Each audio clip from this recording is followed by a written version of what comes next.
28 जुलाई 1922 Canada के शहर Toronto में जॉन मैक्लायड हॉस्पिटल का बच्चा वार्ड है और इस बच्चा वार्ड के अंदर डायबिटीज टाइप 1 में मुब्तला मरीज मौजूद है। ये छोटे छोटे बच्चे हैं और डायबिटीज कैटो तेजाबियत की वजह से मौत के बिल्कुल करीब हैं। हल्के हल्के अंधेरे में इनके सरहाने इनके वालिदैन बैठे हैं और सोच सकते हैं आप नाउमीदी और मायूसी की कैसी कैफियत होगी। और इसी हालत में दो साइंसदान इस कमरे में दाखिल होते हैं और अपनी नई इजाद पैंक्रियाटिक हार्मोन इंसुलिन लेकर पहले बच्चे को इंजेक्शन लगाते हैं। एक एक बच्चे को इंजेक्शन लगता है और जब आखिरी बच्चे को इंजेक्शन लगता है तो पहला बच्चा उस वक्त तक उठ के खड़ा हो चुका होता है। उस मायूसी और नाउमीदी वाले कमरे में अब खुशी और मुसर्रत और उम्मीद अफजा एक जज्बात मौजूद है।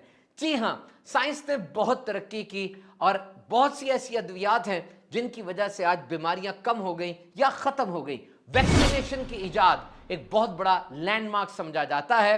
वैक्सीनेशन की मदद से एक बीमारी स्मॉल पॉक्स है जो दुनिया में बिल्कुल खत्म हो चुकी है। इसी तरह हेपेटाइटिस सी की जो मेडिसिन अब आई, ये भी बहुत बड़ा ब्रेक थ्रू है। इसके अलावा एंटीबायोटिक्स जिनकी मदद से आज बहुत से अमराज का इलाज मुमकिन हुआ और scans test, ultrasound, PET scan, X-ray, MRI, CT scan, इसकी मदद से भी आज बहुत सी सहूलियात इंसान को हासिल हुई हैं। सवाल यह है कि साइंस की ब्रांच जिसे मेडिसिन कहा जाता है, इसकी बुनियाद कैसे मजबूत हुई।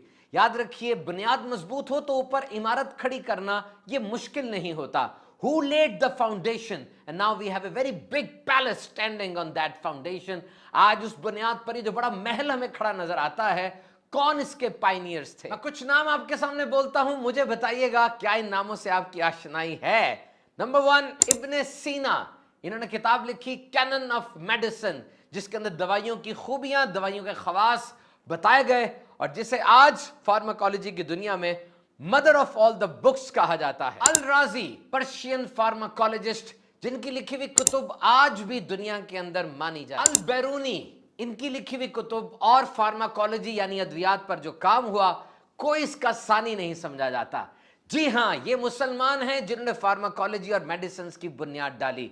दर हकीकत मेरे आका सल्लल्लाहु ताला अलैहि वसल्लम का वो फरमान, Allah has not sent down any disease without sending down its cure. Allah ने कोई बीमारी नहीं उतारी कि उसकी शिफा ना उतारी हो। ये सुनकर मुसलमान निकल खड़े हुए कि कहीं पहाड़ में, किसी दरख्त की जड़ में या किसी जानवर के अंदर शिफा तो है, क्योंकि सादिक और अमीन ने जो फरमा दिया। जब पूछा गया कि कुरान मजीद में तिब के बारे में क्या है, फरमाया कुरान की पूरी नहीं बल्कि आधी आयत के अंदर सारी मेडिकल साइंस मौजूद है और वो है खाओ पियो और हद से ना बढ़ो। नबी मुकर्रम सल्लल्लाहु ताला अलैहि वसल्लम की तरफ से जो 1/3 का फॉर्मूला हमें मिला कि जब भी खाओ पेट के 3 हिस्से कर लो, एक को खाने से भरो, एक को पानी से और एक को खाली रखो। तो याद रखिए, आज दुनिया में 8 अरब लोग हैं और जब ये रात को सोने के लिए जाते हैं, इनके जहन उबल रहे होते हैं, इनके जहन में सवालात होते हैं। चाहे ईंटें उठाने वाला मजदूर हो या सुपर पावर का सदर हो, हर बंदे के जहन में उसकी अहलियत, मनसब, सोच होती है और उसके ज़हन में सवालात होते हैं। और हमारा ये दावा है और हक है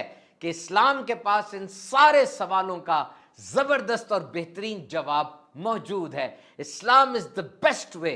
और आज हम जो भी उलझन लेकर आते हैं, हमें दीन इस्लाम इसके बारे में मुकम्मल रहनुमाई अता फरमाता है कि नबी आखिर ज़मान सल्लल्लाहु अलैहि वसल्लम रहमतुल लिल आलमीन हैं, आखिरी नबी हैं, तो तमाम मसाइल का हल भी आपकी ज़ात में मौजूद है। याद रखिए, मदीना पाक में जो इनकलाब आया वो इल्म का इनकलाब था। That was an inspiration towards development. नबी पाक सल्लल्लाहु अलैहि वसल्लम का वो आफाकी पैगाम लेकर मुसलमान निकले और दुनिया पर छा गए। इल्म का नूर फैलना शुरू हो गया। वो जमाना जहालियत था और फिर जमाना इस्लाम आया और आप देखें कैसे इस्लाम ने प्रोपगेशन ऑफ नॉलेज को सपोर्ट किया। इस्लामी मुआशरा एक ऐसी जगह होती है जो कि स्पिरिचुअल और पर्सनल डेवलपमेंट के लिए एक आइडियल लोकेशन, आइडियल इंस्टीट्यूट पेश करता है और अशरफुल मखलूकात का जो मकाम है, इंसान को उस पर एलिवेट करके लेके जाता है। इस्लाम इल्म को कितनी अहमियत देता है और अमली तौर पे इसके क्या क्या इक़दामात हुए, come let's go with me, I will take you to a journey. आइए मैं आपको एक सफर पे लेके जाता हूं, वो शानदार माजी, वो ग्लोरियस और गोल्डन एज, जब इस्लाम पूरी दुनिया को इल्म, अदब, इखलाक, तहजीब के नूर से बुकाए नूर बना रहा था। उस वक्त Europe that was struggling with dark ages. اس وقت جہالت کے گندے بادل یورپ پر امڑ کے آئے تھے. بغداد، غرناطہ اور کرتبہ کی یونیورسٹیاں علم کا نور بکھیر رہی تھیں اور یورپ درسگاہ اور جامع اور یونیورسٹی کے نام سے بھی آشنا نہیں تھا. مسلمان علماء کے قلم سے شاہکار کتابیں لکھی جا رہی تھیں اور یورپ کو کاغذ کا بھی نہیں پتا تھا. تحریر اور کتابت ایک خاص طبقے تک محدود تھی. کتابیں تقسیم نہیں کی جاتی تھی، سینہ بہ سینہ چلتی تھیں. سقراط کو زہر کا پیالہ دے دیا گیا. افلاطون چند شاگردوں کے ساتھ بیٹھ کر تعلیم و تعلم کا سلسلہ کرتا تھا اور ارسطو کو جلا وطن کر دیا گیا. علم کو پھیلانے پر سخت پابندی تھی. ایک ایسا کمیشن بنایا گیا جو ڈھونڈتا رہتا تھا کوئی علم کو پھیلا تو نہیں رہا، کوئی علم کی بات تو نہیں کر رہا. 1481 سے لے کے 1808 تک 3 لاکھ لوگوں کو سزائیں دی گئیں، جس میں سزا جلانے کی بھی تھی. برن کر دیا گیا، آگ سے جلا دیا گیا. الزام کیا تھا؟ انہوں نے علم کو پھیلایا کیوں. برونو فزسسٹ تھا، اس کو زندہ جلا دیا گیا. گیلیلیو کو پکڑ کر سولی پہ لٹکایا گیا، کہا گیا 70 سال کا بوڑھا توبہ کر لے اپنے خیالات سے ورنہ تجھے مار دیں گے. پیشیا ایک یونانی لڑکی تھی، گھر سے باہر نکلی، سائیکالوجسٹ تھی، اس کو مارا، اس کی ہڈیوں کا چورا بنایا، لوگوں میں تقسیم کیا اور کہا دیکھو اگر تم نے علم سیکھا یا علم کی اشاعت کی بات کی تمہارا یہ حال کیا جائے. سال ہر سال تک نہاتے نہیں تھے. اسپین کی وہ شاہ ایزابیلا جس نے کئی لاکھ مسلمانوں کو شہید کیا، پوری زندگی میں 2 دفعہ نہائی تھی. فضلہ، انسانی فضلہ گھروں کے باہر پڑا ہوتا تھا، انسانی خون بکتا تھا، انسان کے اعضاء بکتے تھے. راہب جنت اور دوزخ کے پروانے ایشو کیا کرتے تھے. پیرس میں بغیر پرفیوم لگائے چلنا ممکن ہی نہیں تھا، جیسے ہم اتنے گندے تھے، اسی لیے آج کی خوشبو بڑی مشہور ہے وہاں کی. اور اس کے پیرلل گولڈن ایج، جب اسلام کا سورج پوری آب و تاب سے طلوع ہو چکا تھا.